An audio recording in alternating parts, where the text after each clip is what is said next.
full-blown acceleration here. Hey everyone, it's Ben Hardy here, and in today's video we're going to be going over a 2017 Audi Q7, and we're basically going to answer the question of whether or not it's worth getting one of these Q7s used with quite a few miles on it. But first and foremost, a huge shout out and thank you to the Larry Miller Dodge Ram here in Sandy for giving me some time with this Q7. Check out their inventory link below. Let's get straight into the video. So under the hood, we have a 3-liter supercharged V6 that makes 333 horsepower and then 325 pound-feet of torque, and it's all routed through an 8-speed automatic transmission. Now let's go over the front end of the Q7. So first off, I love these two body lines on either side of the hood. I definitely think it makes things look a lot sharper.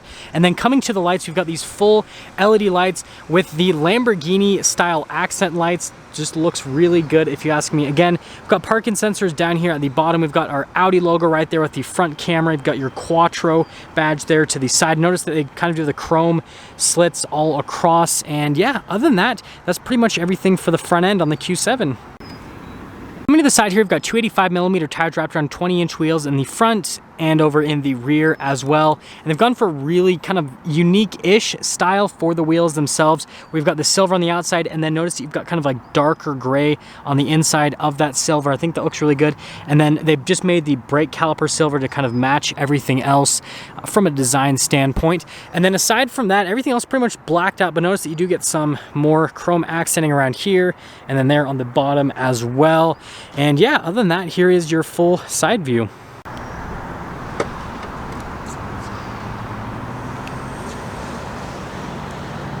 Now popping here into the rear hatch area, notice that we've got a bunch of rubber floor mats that come with this particular one, which is definitely a nice touch. And then this is for the seats to raise or lower them. So for example, I can press that and then that'll raise the seat, and then I can just lower it back down if I want, just all with the touch of a button. But with the third row folded down, you definitely do have a decent amount of storage space, but we will actually fold up this seat right here so that we can pop in just a little bit, and you guys can see kind of the speed of that as it comes up. And then you do have to just lift the headrest up yourself.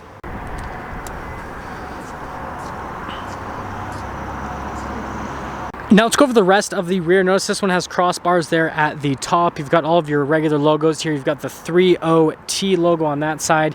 And then notice that, again, you've got the Lamborghini style taillights here. Parking sensors along the bottom portion. And then we've got kind of like the wedge-shaped exhaust tip coverings and a receiver hitch there at the very bottom. But yeah, other than that, that is everything for the back. Now here's a door panel in the back. So we've got all this brown leather here on the side, and then we've got one of the shades here in the rear, and then you've got this for the window, and then notice you've got some wood trim right there in that area. And then here are the seats in the back. So we've got full leather here. We've got perforated leather here in the center portion of the seats. Definitely soft to the touch.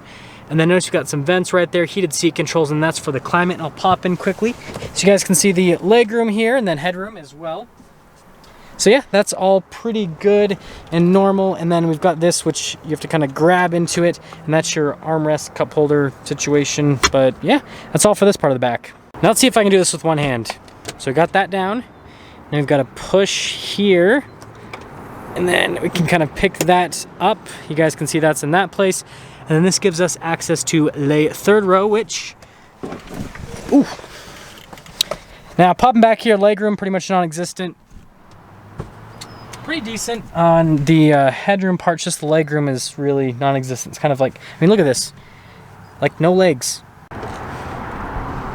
Here's the door panel in the front. So again, we've got more of that brown leather all over. We've got our window controls right here, the wood trim, and again for the door handle at the front. Memory seats, that's for the rear hatch.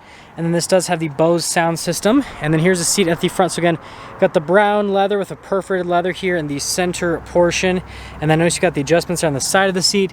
Got the pedal layout down below with our light controls right there, and the steering wheel is automatically adjustable, but there's one more look before we pop in.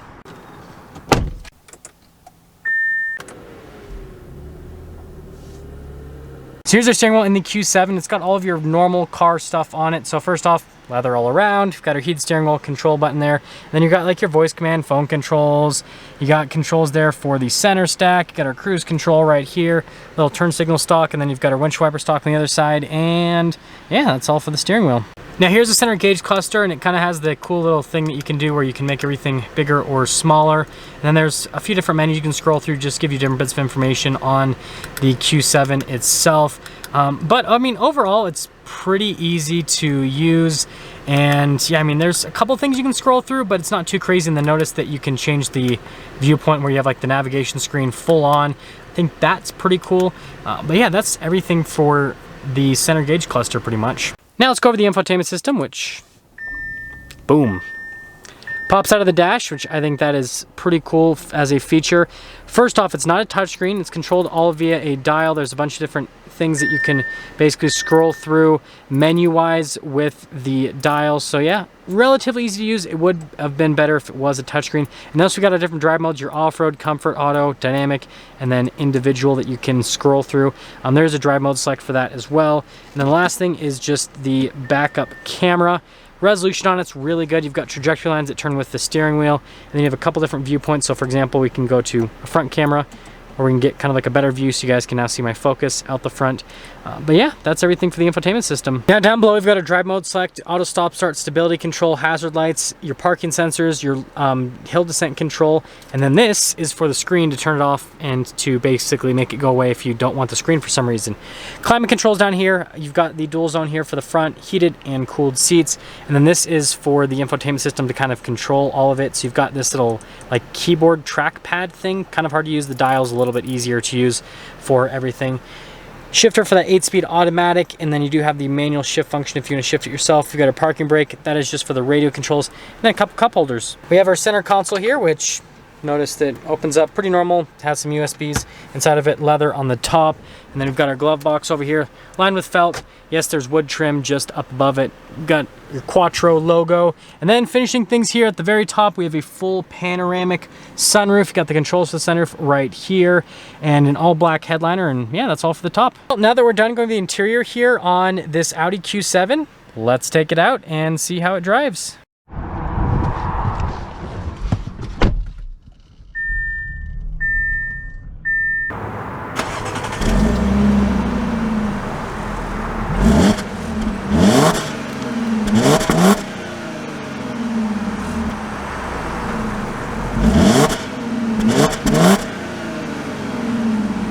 Well, let's quickly talk about visibility before we set off here in the Q7. So you guys can see visibility over the hood, and then here's through both of the mirrors, and then here's throughout the rest of the rear, and let's set off. Setting off here in the Q7, and I'll actually pop it into automatic for the driving here. The seatbelt just tightened as soon as I kind of got up and moving, which is pretty interesting. This is the first time I've ever driven a Q7, and I think it's kind of humorous because the only Audi SUV, there's only been a couple Audi SUVs I reviewed on the channel. I believe I reviewed the not the RS, the SQ5 and the RS Q8. Those are the only other Audi SUVs I'm pretty sure I've reviewed. So it's funny that like I've reviewed the high performance versions of Audi's SUVs, but I haven't reviewed a regular one like this. First off, setting off, it's actually pretty comfortable, definitely smooth from a ride quality perspective. It definitely gives you kind of that luxury car feel. Something that I will say though about the Q7 compared to kind of like brand new luxury cars is this interior is definitely not as nice. It's definitely really plasticky, and I mean, like, you guys can see the dash, all that kind of stuff. And again, compared to like brand new luxury cars, a lot of them now they'll have like stitching all over the dash, nice leather, like everything will look nice. So it is definitely interesting to see that. But again, this is a 2017, so things were a little bit different back then. But yeah, so far super easy to drive. The steering's relatively it's actually really light. That's the thing with Audis that I found interesting, is the steering is always very light with the Audis. We'll kind of see how this goes in the auto mode.